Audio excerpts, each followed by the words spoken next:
The first major break came when investigators took DNA samples from Ridgway's garbage. They were able to test his saliva and compare it to the DNA recovered from the crime scenes. To their shock and horror, the samples were a match. Forensic experts now had the proof they needed to make a decisive connection between Ridgway and the murders. This was the moment that police had been waiting for, the moment when the man responsible for killing so many would finally be identified. Gary Ridgway, the man behind the mask. Gary Leon Ridgway, born on February 18, 1949, had lived a seemingly ordinary life for many years.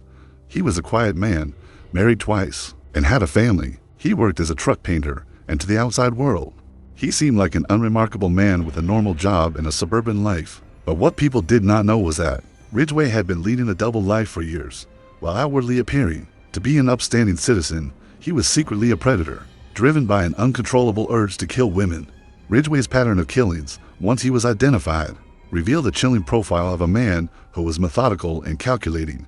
His choice of victims, typically young women with troubled backgrounds, showed that he often preyed on those whom society had forgotten or marginalized. Many of his victims were sex workers or women who were living on the fringes of society. Ridgway himself later admitted to targeting these women because he felt that no one would miss them and that he could get away with their murders more easily, despite the seemingly random nature of his killings. Ridgway's pattern was much more calculated. He would often pick up his victims, take them to secluded areas, strangle them to death, and then discard their bodies in remote, wooded areas or along highways in the vicinity of the Green River. His modus operandi was consistent and precise, making it difficult for authorities to connect the killings initially. The arrest, a nation in shock in 2001, after years of painstaking investigation, Gary Ridgway was arrested.